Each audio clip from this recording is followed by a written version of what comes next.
आप सभी लोगों को नमस्कार। मैं अभिनंदन शर्मा।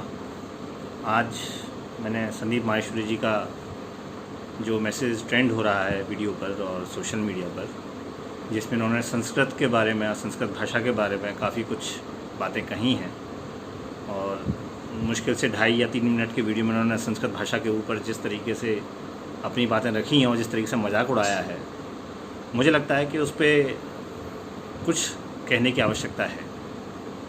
इसमें उन 2-3 मिनट में उन्होंने जो कहा है वो ऐसा लगता है कि बिना सोचे समझे कही गई बातें हैं और उनमें पर्याप्त चिंतन मनन नहीं किया गया है। जैसे कि उन्होंने कहा कि संस्कृत और फ्रेंच भाषा के साथ अगर हम स्पोर्ट्स को रख दें तो बच्चों के लिए ज़्यादा अच्छा होगा, उनका बर्डन कम हो जाएगा, है ना।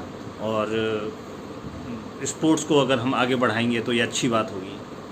लेकिन उनसे कोई ये पूछना चाहिए कि भाई साहब, आप भाषा के बदले भाषा ही सिखाएंगे ना। संस्कृत के बदले फ्रेंच सिखाएंगे, फ्रेंच सिखाएंगे, स्पेनिश सिखाएंगे, कुछ और सिखाएंगे। भाषा के बदले भाषा की बात होगी। एप्पल टू एप्पल कंपैरिजन होता है ना। ऐसा तो नहीं होता कि आप भाषा के बदले आप कोई स्पोर्ट्स एक्टिविटी सिखाने लग जाएंगे उनको। जब मैं क्रिकेट की बात करूँगा तो मैं हॉकी की बात करूँगा ना, या बैडमिंटन की बात करूँगा। क्रिकेट के टाइम पर तो मैं इंग्लिश की बात नहीं करूँगा कि भाई क्रिकेट पढ़ लो, खेल लो, या फिर इंग्लिश पढ़ लो। एक एक्टिविटी है और एक लैंग्वेज है। There must be comparison between apple to apple, ठीक है ना। ऐसा नहीं हो सकता है कि आप एक जगह किसी और चीज़ से तुलना करें, दूसरी जगह किसी और चीज़ से तुलना करें, फिर वो तुलना कहाँ रही, है ना। आम को अमरूद के बराबर तो नहीं रख सकते ना, पहली चीज़। दूसरी चीज़ जो उन्होंने आपने कहा कि संस्कृत के लगभग सभी ग्रंथों का हिंदी में अनुवाद हो ही चुका है, तो हम हिंदी में पढ़ लेंगे, अंग्रेजी में संस्कृत में पढ़ने की क्या आवश्यकता है। तो भाई साहब ऐसा है, अगर आप संस्कृत का कुछ भी नहीं जानेंगे, ABCD भी आजकल के बच्चे अगर नहीं जानेंगे, तो गीता में एक बहुत छोटा सा श्लोक है, कर्मण्येवाधिकारस्ते मा फलेषु कदाचन।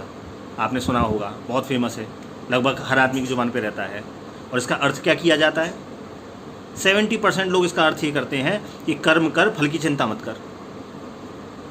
अब जिसको संस्कृत नहीं आती होगी वो तो मान लेगा कि हाँ ये लिखा हुआ है इसमें, कृष्ण जी अर्जुन से यही कह रहे हैं कि कर्म कर, फल की चिंता मत कर। और पूरे श्लोक में चिंता शब्द कहीं नहीं है। फिर ये चिंता शब्द अर्थ में कैसे आ गया? कर्मण्येवाधिकारस्ते मा फलेषु कदाचन, तो इसमें चिंता शब्द तो है नहीं। तो ये तभी पता चलेगा जब आपको थोड़ी बहुत संस्कृत आती होगी। इसलिए संस्कृत का बेसिक आपको पता होना चाहिए, बच्चों को पता होना चाहिए। आप कह रहे हैं कि संस्कृत को हटा ही दो, फिर जब कल को जब आप कुछ पढ़ने बैठेंगे, जो हमारे पूर्व में ग्रंथ लिखे गए हैं और एक से एक रिसर्च के मटेरियल उसमें पड़ा हुआ है, एक से एक साहित्यिक मटेरियल उसमें पड़ा हुआ है, हैं। रघुवंशम आप पढ़ लीजिए, आप कालिदास जी को पढ़ लीजिए, हैं, कितनी चीज़ें पढ़ी हुई हैं उसमें, और आपको संस्कृत आती नहीं होगी। आप अपने यहाँ के ही जो इतिहास में लिखी हुई चीज़ें हैं, या हमारे जो संस्कृति में लिखी हुई चीज़ें हैं, हमारे साहित्य में लिखी हुई चीज़ें हैं, योग दर्शन के बारे में लिखी हुई चीज़ें हैं, आप उनको समझ ही नहीं पाएंगे।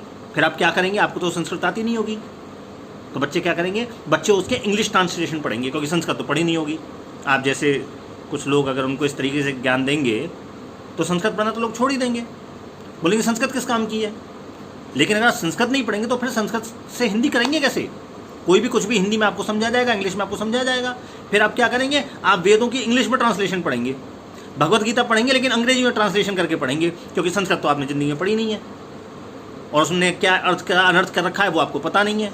जो कहेगा वो आप मान लेंगे। तो आपके हिसाब से तो संस्कृत व्यर्थ हो गई, क्योंकि आपने तो ज़िंदगी में कभी कुछ पढ़ा नहीं। पढ़ा होता तो ऐसी बात आप नहीं करते। आदमी को कभी भी ये नहीं समझना चाहिए कि जो मैं समझता हूँ वही 100% ट्रुथ है, ऐसा नहीं समझना चाहिए। आपने अगर ज़िंदगी में संस्कृत नहीं पढ़ी है तो ऐसा नहीं होना चाहिए कि ज़िंदगी में आप दुनिया में कोई संस्कृत की ज़रूरत ही नहीं है क्योंकि हमने नहीं पढ़ी है, ऐसा नहीं होना चाहिए। संस्कृत भारत देश की धरोहर है, सांस्कृतिक धरोहर है। इसको अगर कोई ये कहे कि हम अपनी सांस्कृतिक धरोहर को भूल जाएं, इसको पढ़ने की कोई आवश्यकता नहीं, इसको तिलांजलि दे दें, तो मैं समझता हूँ कि इससे ज़्यादा मतलब निम्न स्तर की बात कोई हो नहीं सकती है किसी देश के वासियों के लिए।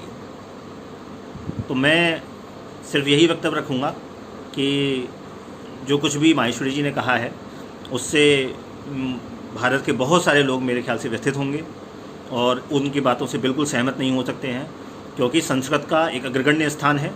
आप फ्रेंच पढ़ाइए मत पढ़ाइए, आप स्पेनिश पढ़ाइए मत पढ़ाइए। हो सकता है कि आपका बच्चा कभी ज़िंदगी में फ्रांस न जाए, स्पेन ना जाए, लेकिन संस्कृत के ग्रंथ तो उसकी ज़िंदगी में रहेंगे। घर में जब रामायण कराएगा तो भी रहेंगे, है ना, वाल्मीकि जी की रामायण पढ़ेगा तब भी रहेंगे, महाभारत पढ़ेगा तब भी रहेंगे, गीता पढ़ेगा तब भी रहेंगे, योग दर्शन पढ़ेगा तब भी रहेंगे, न्यायशास्त्र पढ़ेगा तब भी रहेंगे, और वेद पढ़ेगा तब भी रहेंगे। तो संस्कृति जीवन में हमेशा उपयोगिता रहेगी भारत में रहने वालों के लिए। तो फ्रेंच और स्पेनिश हो सकता है एक बार को उतने आवश्यक ना हो, लेकिन संस्कृत भारत के हर एक बच्चे के लिए आज के समय में बहुत आवश्यक है, क्योंकि हम उस भाषा को आगे नहीं ले जा पा रहे हैं, अगली पीढ़ी को नहीं दे पा रहे हैं। इसलिए हम कह रहे हैं कि उसको त्याग दो, उसको छोड़ दो। इसे कहते हैं अपने पैरों पे कुल्हाड़ी मारना।